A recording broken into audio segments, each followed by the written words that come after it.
नमस्कार. आमचे मित्र दत्ता चव्हाण परभणीचे, त्यांची एक कविता, वेगळी कविता आहे, बघूया.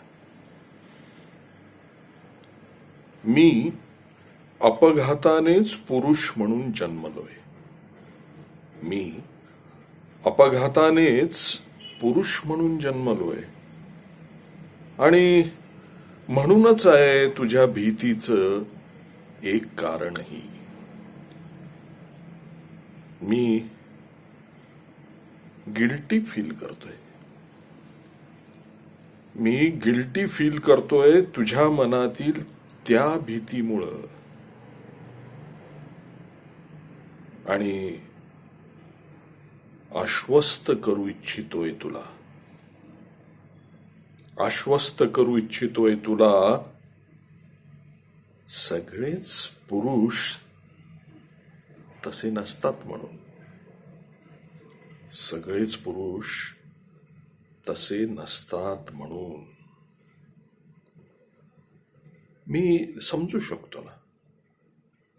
मी समजू शकतो तुझ्या मनाला होणारी ती वेदना. मी समजू शकतो.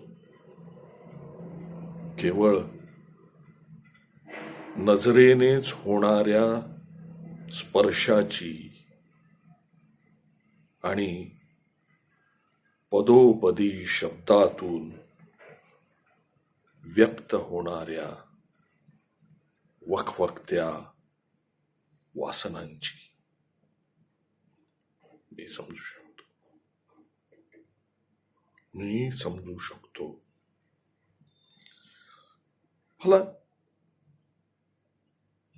मला कधी कधी लाजही वाटते.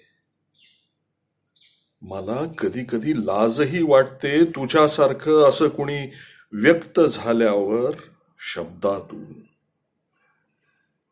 आणि त्या शब्दांमधून ती भीती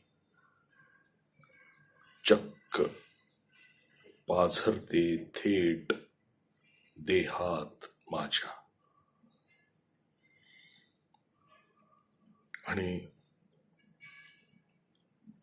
मग अस्वस्थ होतो मी थेट. अस्वस्थ होतो मी थेट हृदयाच्या तळापासून.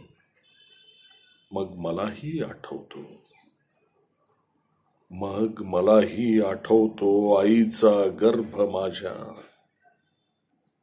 मलाही आठवतो आईचा गर्भ माझ्या, जिथं मी अंकुरलोय बीज रूपाने.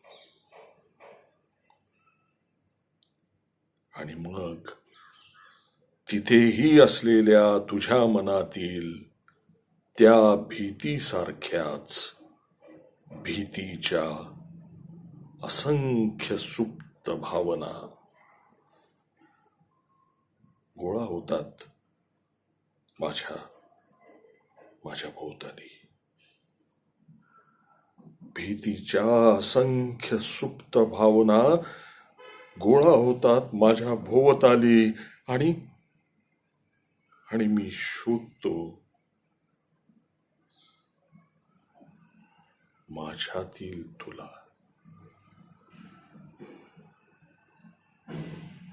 सखे, मी आश्वस्त करू इच्छितो तुला की सगळेच पुरुष तसे नसतात म्हणून. सगळेच पुरुष तसे नसतात. नमस्कार.